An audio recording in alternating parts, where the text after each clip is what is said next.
Chapter 1. The Morning That Changed Humanity. Imagine waking up to a beautiful summer morning. The sky is clear. Children are walking to school. Streetcars are already carrying workers through the city. Shopkeepers are opening their doors. Mothers are preparing breakfast. Nothing feels unusual. Then, at exactly *8:15 in the morning, a blinding white flash erupts across the sky. For a fraction of a second, it shines brighter than the sun itself. A wave of unimaginable heat races through the city. Buildings vanish. Streets disappear. Thousands of lives end before anyone even understands what has happened. The explosion lasts only moments. Its consequences will last generations. More than 80 years later, people still ask the same haunting questions. Was this the only way to end World War II?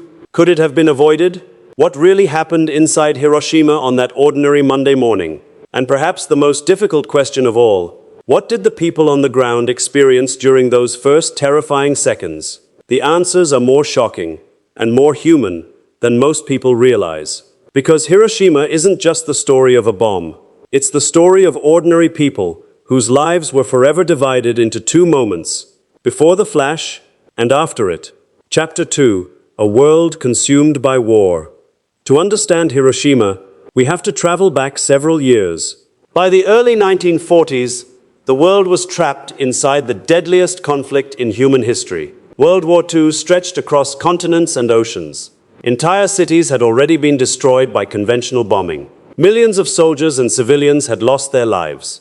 Every major nation involved was exhausted, yet the fighting showed no sign of ending. In Europe, Nazi Germany was finally collapsing. In May 1945, Germany surrendered. For millions of people, it felt as if peace was finally within reach. But across the Pacific Ocean, another brutal war continued. Japan refused to surrender. The fighting between the United States and Japan had become increasingly fierce. Battles on islands like Iwo Jima and Okinawa showed just how costly every mile of ground had become.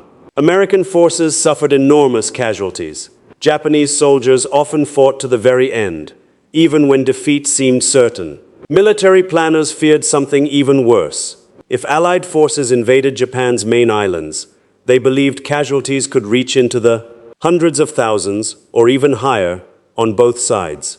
No one knew the exact number, but everyone expected unimaginable bloodshed.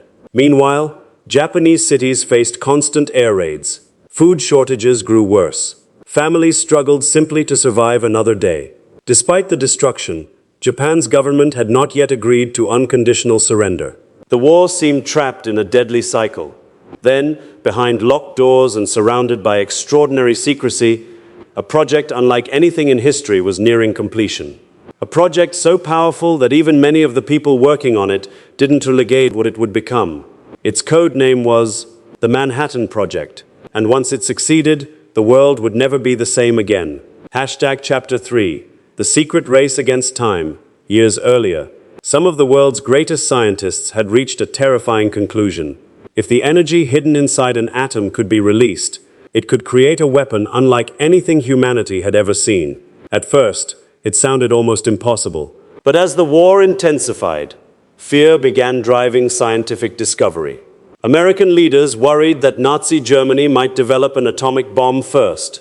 If that happened, the balance of the entire war, and perhaps the future of civilization, could change forever. So, in complete secrecy, the United States launched one of the most ambitious scientific projects ever attempted, the Manhattan Project. Hidden laboratories appeared across the country. Entire towns were built in secret. Workers were often told only a tiny piece of what they were creating. Thousands of scientists, engineers, soldiers, and technicians worked day and night. Many never knew the final purpose of their own assignments. The project cost billions of dollars in today's money. It involved some of the brightest minds of the 20th century. After years of failures, calculations, and experiments, everything came down to one crucial moment. On July 16, 1945, in the desert of New Mexico, the world's first atomic bomb was tested. The explosion stunned everyone who witnessed it. A massive fireball climbed into the sky. A mushroom cloud stretched higher and higher until it dominated the horizon. The shockwave could be felt miles away. Some scientists celebrated. Others stood in complete silence. Several later admitted they immediately realized humanity had crossed a line that could never be uncrossed. The atomic age had begun. Now a new question confronted American leaders. They had created the most powerful weapon ever built. Should they use it, or should its terrifying power remain only a warning? The answer would be debated in secret meetings involving military commanders, scientists, and political leaders. Several Japanese cities were considered as possible targets. One of them stood out, a city that had escaped the worst bombing so far. A city filled with soldiers, workers, families, schools, hospitals, and thousands of ordinary civilians. Its name was Hiroshima. But before anyone there knew they had become the center of history, a specially modified American bomber was already being prepared for one of the most consequential missions ever flown. And what happened next would change warfare and humanity forever. Chapter 4. The decision that would change the world. The successful test in the New Mexico desert proved one thing beyond doubt. The atomic bomb worked. Now, the hardest decision was no longer scientific. It was political. Inside government offices in Washington, military leaders and President Harry S. Truman faced an unimaginable choice. The war in Europe was over, but Japan was still fighting. American commanders were preparing Operation Downfall, a planned invasion of Japan's home islands. Many feared it could become the bloodiest campaign of the entire war. Military estimates varied widely, but nearly everyone agreed that the human cost would be enormous for both Allied forces and Japanese civilians. Some officials believed the atomic bomb could force Japan to surrender quickly. Others argued that demonstrating the bomb's power on an uninhabited area might be enough. A few scientists even warned that using such a weapon against a city could open a dangerous new chapter in human history. The debates were intense. No one could predict exactly what would happen after the bomb was dropped. Would Japan surrender immediately, or would the war continue anyway? Those questions had no certain answers. As the discussions continued, another historic meeting was taking place thousands of miles away. At the Potsdam Conference, Allied leaders gathered to decide the future of the post-war world. There, President Truman learned that the atomic bomb test had been successful. Soon afterward, the Allies issued the Potsdam Declaration, demanding Japan's unconditional surrender and warning of prompt and utter destruction if it refused. The declaration never mentioned the atomic bomb by name. Japan's government did not immediately accept the terms. Time was running out. Behind the scenes, military preparations continued. The mission had already begun. Chapter 5. Choosing Hiroshima *. How do you choose the target for the most powerful weapon ever created? That question haunted a special committee of military planners. Several Japanese cities were considered. Some had already suffered heavy bombing. Others had military factories, transportation hubs, or strategic importance. Hiroshima quickly moved to the top of the list. The city was home to military headquarters, supply depots, and thousands of troops moving through the region. It also had an important transportation network that supported Japan's war effort. But there was another reason. Unlike many other major cities, Hiroshima had escaped large-scale conventional bombing. From a military perspective, that meant the effects of the new weapon could be observed more clearly. To the planners, it was a strategic calculation. To the people living there, it was a fate they never saw coming. Nearly 350,000 people called Hiroshima home. Teachers prepared lesson plans. Doctors cared for patients. Factory workers assembled equipment. Children laughed in playgrounds. Families worried about food shortages and air raids. But many believed their city had been spared for a reason. Some even wondered if Hiroshima was simply too unimportant to be attacked. They couldn't have been more wrong. However, this was only the beginning. Thousands of miles away, on a tiny Pacific island, one airplane was being transformed for a mission unlike any in history. Chapter 6. The crew of the Enola Gay. On the remote island of North Field, mechanics worked around the clock. Waiting on the runway was a specially modified B-29 Superfortress bomber. Its name was Enola Gay. The aircraft had been carefully altered to carry a single, unusually large bomb unlike anything ever flown before. The pilot, Paul W. Tibbets Jr., was one of the U.S. Army Air Force's most experienced commanders. He had selected many of the crew members himself. Each man had undergone months of secret training, yet even they knew surprisingly little about the weapon they would carry. Most understood it was extraordinary. Few fully grasped the scale of destruction it would unleash. The bomb itself carried the nickname *Little Boy. Despite its almost harmless-sounding name, it weighed over 9,000 pounds and used enriched uranium to produce an explosion unlike anything previously used in war. The mission was surrounded by extraordinary secrecy. Letters were written home, equipment was checked and rechecked, weather planes were sent ahead to examine possible targets.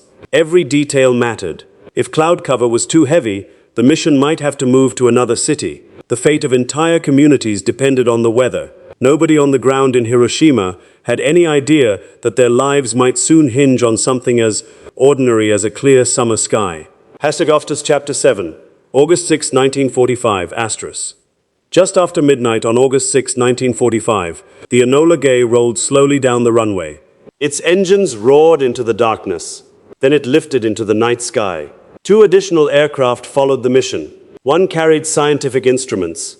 Another was assigned to photograph the explosion.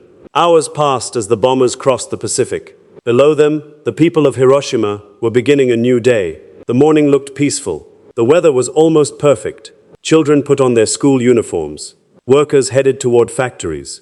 Streetcars filled with passengers. Some students had been assigned to help clear buildings, creating fire breaks in case of future bombing raids. It seemed like another ordinary Monday. Around 7 o'clock a.m., air raid sirens briefly sounded after a few American aircraft were detected. But only a small number of planes appeared on radar. Officials concluded there was no major attack. The all clear was given. People returned to work. Parents returned home. Students resumed their tasks. Life continued. High above the city, the Enola Gay approached its target. Inside the aircraft, final preparations began. The bomb was armed during the flight. The crew members quietly focused on their responsibilities. No speeches, no dramatic celebrations, just silence and the growing awareness that history was only minutes away from changing forever. At exactly *8:15 a.m, the bomb was released. For 43 long seconds, it fell toward the unsuspecting city below. No one in Hiroshima looked up knowing what was coming. No one had ever witnessed an atomic attack before. And nobody could have imagined what would happen when those 43 seconds came to an end. Chapter 8. 43 seconds later, 8. For 43 seconds, the bomb fell silently through the clear morning sky. Below, Hiroshima carried on as if it were any other summer day. A teacher was beginning a lesson. A mother was hanging clothes outside. Streetcars rattled through busy intersections. Children laughed on their way to school. Then, at *8:15 a.m., Little Boy detonated approximately 600 meters, about 1,900 feet, above the city. The flash came first. It was brighter than anyone could comprehend. Many survivors later said it looked like a second sun had suddenly appeared overhead. But this was no sunrise. Within a fraction of a second, temperatures near the center of the explosion reached several thousand degrees Celsius, hot enough to ignite wood, melt metal, and cause devastating burns. People close to the blast had no time to react. Many died instantly. Others disappeared so completely that little remained except faint shadows burned onto stone, steps and walls, ghostly outlines that still exist in photographs today. Then came the shockwave. Traveling faster than hurricane-force winds, it tore through Hiroshima. Homes collapsed. Schools crumbled. Hospitals were reduced to rubble. Glass became deadly shrapnel. Bridges twisted. Streetcars were thrown from their tracks. In less than a minute, a thriving city had become an almost unrecognizable landscape of fire and destruction. But for tens of thousands of people, the nightmare was only beginning. Chapter 9. A city engulfed in silence and fire. At first, Many survivors couldn't understand what had happened. Some believed a massive fuel depot had exploded. Others thought the entire sky had caught fire. Communication systems were destroyed. Telephone lines went silent. Police stations disappeared. Many doctors and nurses had been killed or injured. Hospitals that remained standing were overwhelmed within minutes. The injured came from every direction. Some could still walk. Others crawled through the wreckage. Many had severe burns over much of their bodies. Some had lost family members but kept searching, refusing to believe they were gone. Survivors later described scenes almost impossible to imagine. People wandered through the streets in silence, their clothes burned away, their skin badly injured, simply trying to find water. Many carried children. Many called the names of loved ones who never answered. The rivers of Hiroshima became crowded with desperate people, seeking relief from the unbearable heat. Some entered the water and never came back out. Throughout the city, fires merged into enormous firestorms. Entire neighborhoods disappeared beneath smoke and flames. By noon, the city that had awakened to a peaceful morning had become one of the greatest humanitarian disasters in history. Yet the outside world still had no clear idea what had happened.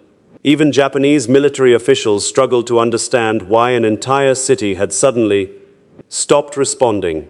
Then another mystery appeared. A strange black rain began falling from the sky. Chapter 10. The Black Rain. Hours after the explosion, dark clouds gathered over Hiroshima. From those clouds fell something survivors would never forget. Black rain. It wasn't ordinary rain. It carried soot, ash, dust, and radioactive particles lifted high into the atmosphere by the explosion. People who were desperately thirsty drank it. Others welcomed it, hoping it would cool the fires and wash away the ash covering their bodies. No one knew it might also expose them to radioactive contamination. At the time, radiation was poorly understood. Even many scientists involved in creating the bomb did not fully understand its long-term effects on the human body. Days later, people who had seemed healthy suddenly became gravely ill. Some developed high fevers. Others suffered vomiting, bleeding, extreme weakness, and severe hair loss. Doctors were confused. Many patients had no visible injuries, yet they continued to deteriorate. This mysterious illness had no obvious explanation. Today we know these were symptoms of acute radiation sickness. But in August 1945, it was something the world had never witnessed on such a scale. However, this was only one part of the tragedy. The emotional scars would prove just as devastating as the physical ones. Chapter 11. The Survivors. The people who lived through Hiroshima would later become known as the Hibakusha, a Japanese word meaning bomb-affected people. Their survival came with unimaginable challenges. Many had lost entire families. Parents searched endlessly for children. Children searched for parents who would never return. Some wandered through the ruins for days, hoping to recognize a familiar face. Often, there was no one left to find. One survivor later remembered seeing classmates disappear in the flash. Another recalled walking through streets where every landmark had vanished, making it impossible to know where home had once stood. For many, the emotional trauma lasted a lifetime, but the suffering did not end when the fires went out. In the months and years that followed, many hibakusha developed illnesses linked to radiation exposure, including increased risks of leukemia and other cancers. Some faced discrimination because people feared radiation could somehow spread from person to person or affect future generations. Many remained silent about their experiences for decades, not because they had forgotten, but because the memories were simply too painful to describe. Their testimonies would later become some of the most powerful eyewitness accounts in modern history. They transformed Hiroshima from a military event into a profoundly human story. And while survivors struggled to rebuild their lives, the rest of the world was only beginning to understand what had happened. Because Hiroshima was not the end. Just 3 days later, history would repeat itself over another Japanese city, and the consequences would force the world to confront a terrifying new reality. Chapter 12, 3 days later. For a brief moment, many hoped Hiroshima had been an isolated tragedy. They were wrong. On August 9, 1945, Another American B-29 bomber took off carrying a second atomic bomb. The original target was the city of Kokura, but thick clouds and smoke made visual bombing difficult. The aircraft diverted to its secondary target, Nagasaki, at *1102A M*. The bomb, nicknamed *Fat Man*, detonated over the city. The terrain around Nagasaki, with its hills and valleys, limited some of the blast compared with Hiroshima. Even so, the destruction was catastrophic. Thousands were killed instantly. Many more died in the days, weeks, and months that followed from injuries and radiation exposure. Japan had now witnessed 2 atomic bombings within 3 days. At nearly the same time, another major event reshaped the war. On August 8, the Soviet Union declared war on Japan and launched a massive offensive in Seoul. Japanese held Manchuria. Japan now faced overwhelming military pressure from multiple directions. Its leaders confronted a reality unlike anything they had imagined. The country could continue fighting or face complete destruction, but reaching that decision would not be easy. 13. Japan surrenders, inside Tokyo. Meetings stretched late into the night. Military leaders argued. Government officials disagreed. Some wanted to continue fighting despite the devastating losses. Others believed the nation had reached its limit. For the first time in Japan's modern history, Emperor Hirohito took the extraordinary step of directly supporting acceptance of surrender terms. On August 15, 1945, his voice was broadcast by radio across Japan. For many citizens, it was the first time they had ever heard their emperor speak. His language was formal and indirect. He never used the word surrender. Instead, he explained that continuing the war would bring even greater suffering, and that Japan must endure the unendurable. Across the country, some people cried, some sat in silence. Others could scarcely believe the war was over. World War II, the deadliest conflict in human history, had finally come to an end. Historians continue to debate exactly what most influenced Japan's decision to surrender. Many argue the atomic bombings were decisive. Others emphasize the Soviet Union's entry into the war. Many scholars conclude that both factors, together with Japan's worsening military situation, shaped the final decision. The debate continues, but one fact is beyond dispute. The world had entered the nuclear age, and there would be no turning back. Trans, Chapter 14, Rebuilding from the Ashes. When the smoke finally cleared, Hiroshima looked almost impossible to rebuild. Much of the city had been destroyed. Families searched through ruins for anything they could save. Schools no longer existed. Hospitals struggled with overwhelming numbers of patients. Yet slowly, life returned. Temporary homes appeared. Roads were cleared. Businesses reopened. Children returned to classrooms. Trees that many believed had been killed forever began to grow again. One of the city's most powerful symbols became the ruins of the Hiroshima Peace Memorial often called the Atomic Bomb Dome. The building stood near the center of the blast. Instead of being demolished, it was preserved. Today, it serves as a reminder of what happened on August 6, 1945. Nearby, the Hiroshima Peace Memorial Park, welcomes visitors from around the world. Its museums, monuments, and survivor testimonies tell stories that statistics alone never can. They remind every visitor that behind every historical event are individual human lives. Children, parents, teachers, doctors, neighbors, ordinary people whose futures vanished in a single morning. Chapter 15. The legacy that still shapes our world, the bombing of Hiroshima changed far more than one city. It transformed international politics, military strategy, science, diplomacy, and humanity's understanding of war itself. For the first time, people realized that a single weapon could destroy an entire city within seconds. During the decades that followed, countries raced to build larger and more powerful nuclear arsenals. The Cold War became a tense balance of nuclear deterrence, with the fear that another global conflict could threaten civilization itself. At the same time, Hiroshima became a global symbol of peace and nuclear disarmament. Every year, on August 6, People gather in silence to remember those who died. Church bells ring, paper lanterns float along the rivers. Names are read aloud. Survivors share their memories so that younger generations will never forget. The message is simple. Remember the past so that it never happens again. Chapter 16. The question that still has no easy answer. Asterisk. Even after more than 80 years, one question still divides historians, military experts, ethicists, and ordinary people. Was the atomic bombing justified? Some believe it ended the war sooner and prevented an invasion that could have cost even more lives. Others argue that the human suffering caused by the bombings can never be justified and that alternatives should have been pursued. There is no simple answer.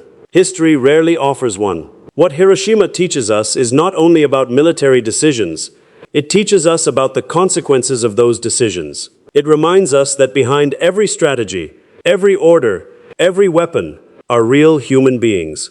People with dreams, families, friends, lives that can never be replaced. Perhaps that is why Hiroshima continues to matter. Not because it belongs only to Japan or only to the United States, but because it belongs to the shared history of all humanity. It stands as both a warning and a responsibility, a reminder that the greatest achievements of science must always be matched by wisdom, compassion, and restraint. The morning of August 6, 1945, lasted only a few hours. Its lessons continue to echo through every generation that followed. And they still ask each of us the same question. What kind of future do we choose to build? Asterisk. Call to action.